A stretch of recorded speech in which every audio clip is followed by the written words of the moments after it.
नमस्कार साथियों। जेपीएससी का नया कैलेंडर आया है जिसमें प्रोजेक्ट मैनेजर का जो एग्ज़ाम है उसकी तारीख रखी गई है 19 और 20 सितंबर।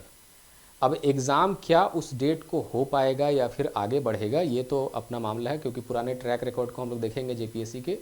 तो ये एग्ज़ाम्स जितने भी हैं जैसे project manager, factory inspector, boiler inspector, ACF, FRO, इनका डेट्स ऐसे ही आया गया हो जाता है। जेपीएससी उस पर कोई सुनवाई या क्लैरिफिकेशन नहीं देता है।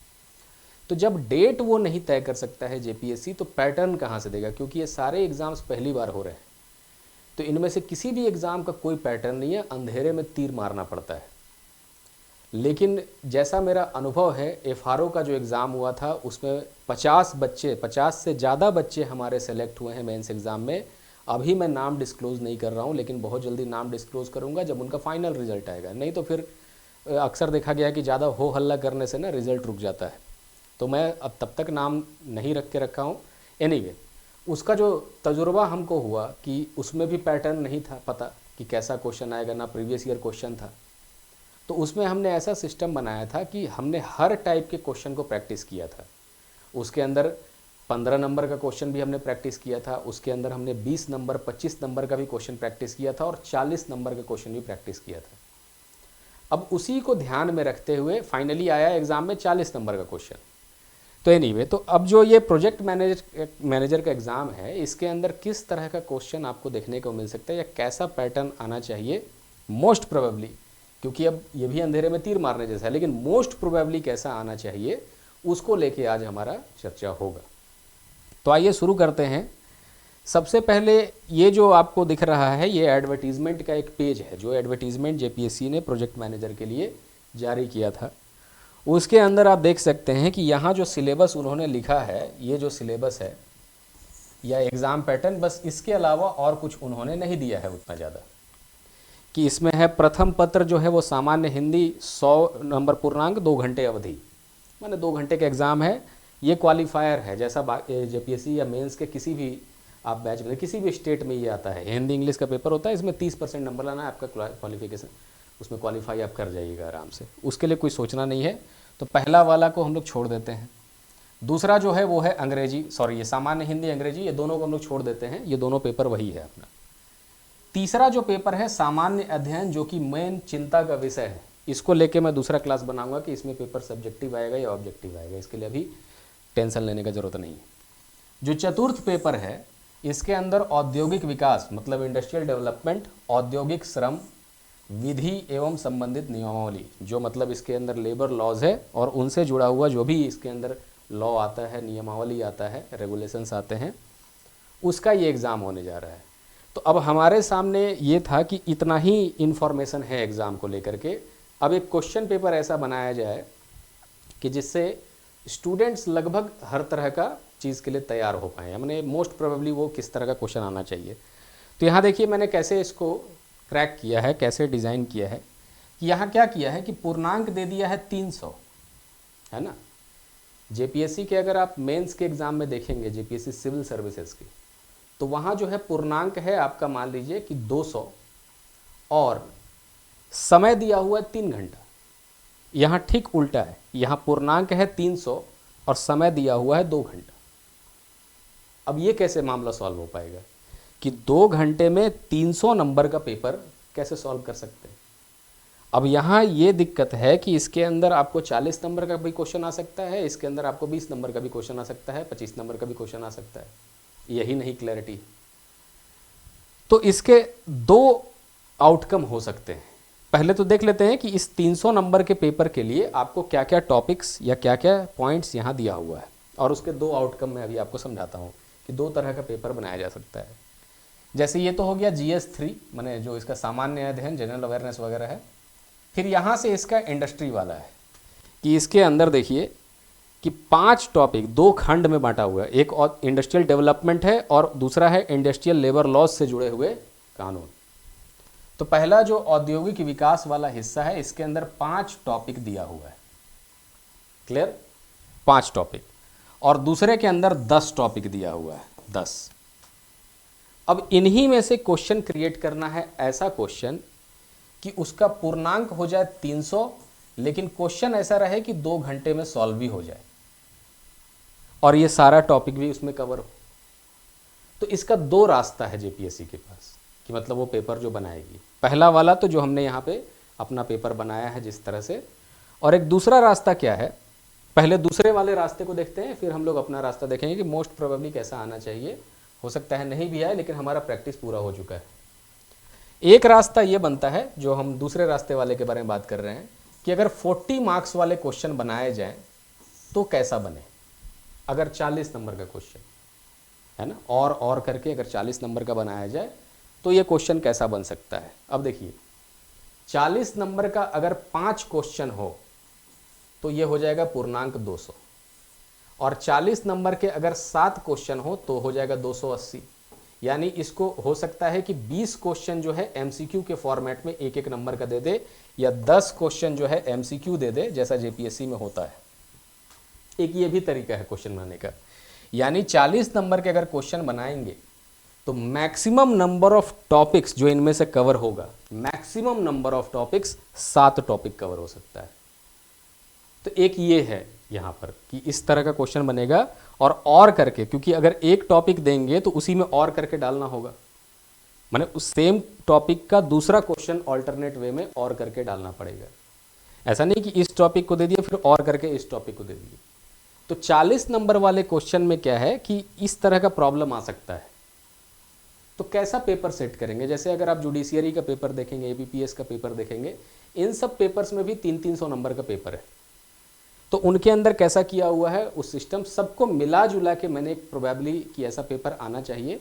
और मैं बार बार यही कह रहा हूँ कि हो सकता है वैसा नहीं आए, लेकिन आपको अपने प्रैक्टिस के लिए वैसा ही पेपर बनाना चाहिए जैसा हमने अपने टेस्ट सीरीज में बनाया। तो हमने क्या किया कि हमने ये सोचा कि क्योंकि ये 2 सेगमेंट बना हुआ है, लॉजिक जो हमने लगाया कि क्योंकि ये 2 सेगमेंट है तो जेपीएससी ऐसा नहीं करेगी कि इनमें से 7 क्वेश्चन पिक कर ले, इस पूरे सेगमेंट को छोड़ दे। नहीं, इसका मतलब ये है कि एग्जाम के पेपर में आपका 2 सेगमेंट होना मैंडेटरी है ना। जो यही एग्जाम होगा उसके अंदर 2 सेक्शन, 2 खंड होने जरूरी हैं, तभी तो ये दोनों कैटर हो पाएगा ना, क्योंकि दोनों अलग अलग है खंड।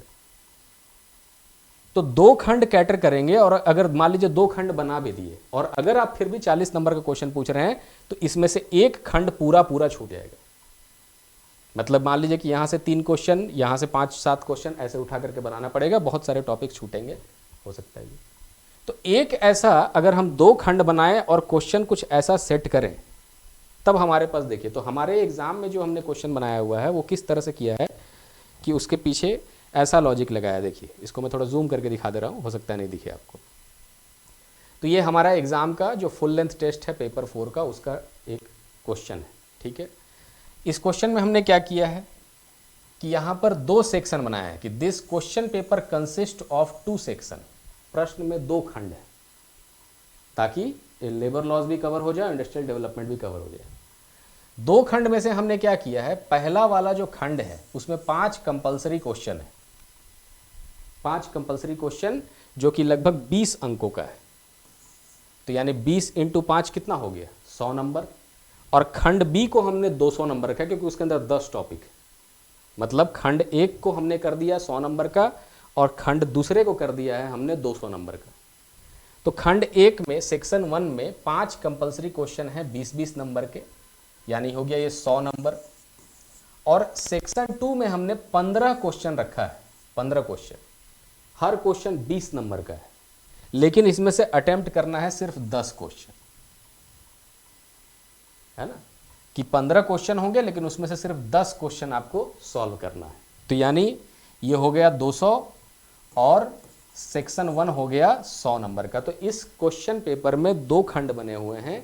एक वाले खंड में इंडस्ट्रियल डेवलपमेंट का क्वेश्चन है और दूसरे वाले खंड में वही लेबर लॉ से जुड़े हुए क्वेश्चन है, या इंडस्ट्री के दूसरे भागों से क्वेश्चन है। खाली लेबर लॉ ही नहीं है, दूसरे भागों से भी जुड़ा हुआ क्वेश्चन है, जिसमें पेशा भी है, सीएनटी भी है। तो इस तरह से हमने अपना क्वेश्चन पेपर डिज़ाइन किया है। आपको मैं एक्चुअल क्वेश्चन पेपर दिखाता हूँ कि कैसे हमने उसको लगाया है। जैसे देखिए, इसको मैं थोड़ा सा जूम कर देता हूँ ताकि आपको देखने में दुविधा परेशानी ना हो। तो ये जो क्वेश्चन पेपर है, जैसे ये है खंड 1, जिसमें से सारे क्वेश्चन मैंडेटरी हमने रखे हुए हैं। और बेसिकली क्या था कि देखिए, इसको ऐसा बनाने के पीछे उद्देश्य ये भी है कि हम ज़्यादा से ज़्यादा क्वेश्चंस एग्ज़ाम में प्रैक्टिस करा पाएँ, क्योंकि ये तो मॉक टेस्ट है, एक्चुअल टेस्ट तो फाइनली एग्ज़ाम में देना है आपको।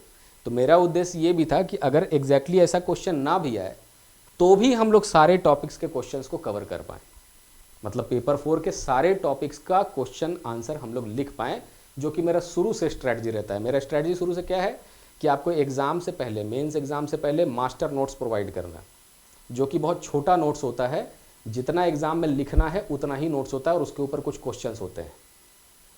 तो वो क्वेश्चन और आंसर मैं आपको क्लास में पहले लिखवाना चाहता हूँ, वो पूरा लिख करके तब आप एग्ज़ाम में जाइए, चाहे किसी भी एग्ज़ाम में आप आते हैं, यूपीएससी जो भी है। जितना ज़्यादा नंबर ऑफ क्वेश्चंस हम लोग लिखे रहेंगे मेंस के लिए, उतना ही ईजी एग्ज़ाम में हमको रहेगा, क्योंकि कोई ना कोई एक क्वेश्चन आपको मैच कर जाएगा एग्ज़ाम में। ये हमारा स्ट्रैटेजी होता है। तो हमने टेस्ट इसीलिए वैसा डिज़ाइन किया है, और प्रोबेबली अगर जेपीएससी को बनाना होगा तो ऐसा कुछ क्वेश्चन पेपर बना सकती है। अन्यथा इनफाइनाइट नंबर ऑफ वेज है क्वेश्चन बनाने का।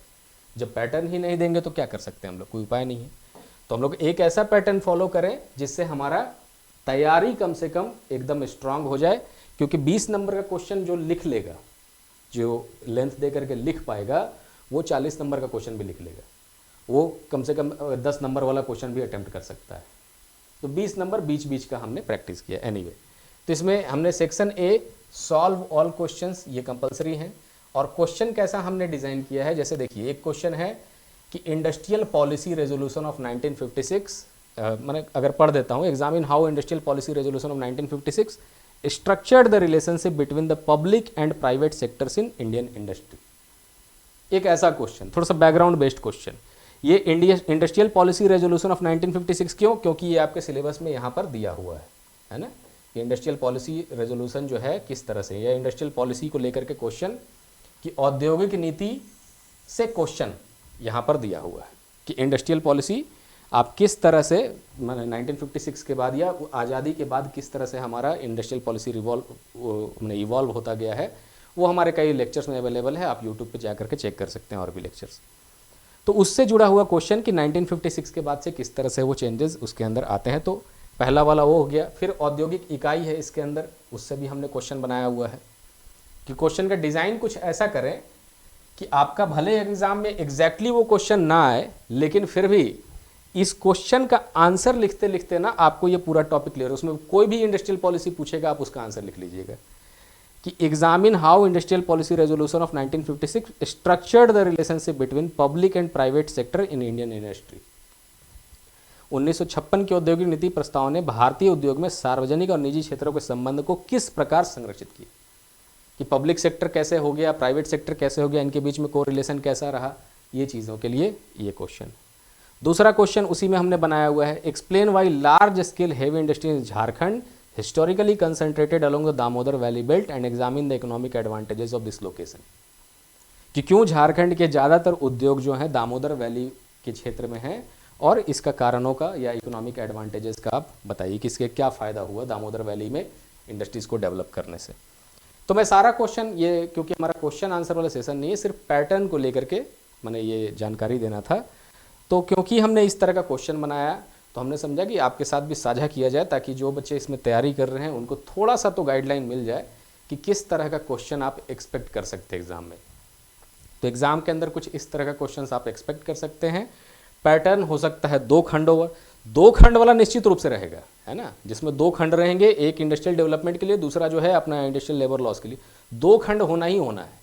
अब 2 खंडों में हो सकता है आपको 40 नंबर वाला क्वेश्चन देखने को मिले, या फिर 20 नंबर वाला या 10 नंबर वाला क्वेश्चन देखने को मिले, क्योंकि बहुत ज़्यादा क्वेश्चन जब हो जाएगा, जब वर्ड का लेंथ बहुत ज़्यादा हो जाएगा, अगर मान लीजिए कि एग्ज़ाम में 5000 वर्ड्स हमको लिखना पड़ गया, तब तो वो यूपीएससी के बराबर हो गया, जो कि एकदम लिखना नियर टू इम्पॉसिबल हो जाता है। 5000 शब्द लिखना है 3 घंटे के अंदर में, और 3 घंटा तो दिया नहीं, आपको 2 ही घंटा दिया है।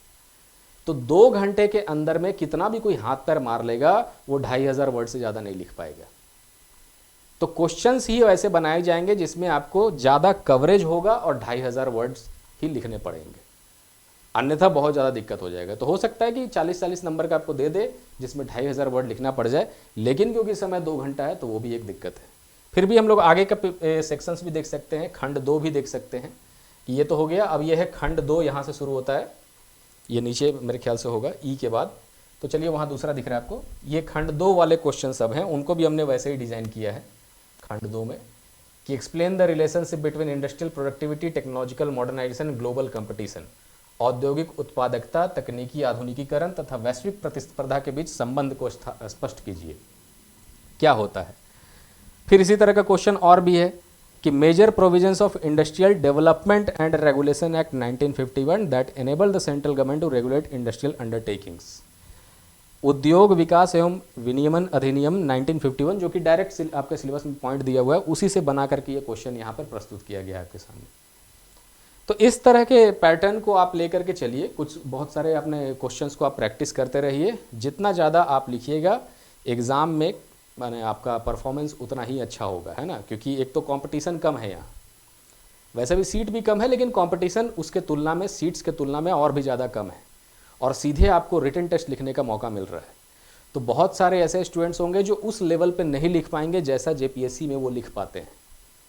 तो इसका फ़ायदा उठाते हुए अगर आप अभी से भी लिखेंगे तो 19 सितंबर के अगर 5 दिन पहले तक अगर पूरा कंप्लीट कर लेते हैं लिख करके, तो आपका डेफिनेटली ये एग्ज़ाम क्रैक हो जाएगा, है ना। और बाद बाकी और कोई बाधा है ही नहीं इसमें, कोई फिजिकल टेस्ट नहीं, कोई कुछ नहीं, अपना सीधा जो भी अपना इंटरव्यू है मेडिकल अपना चले जाइए।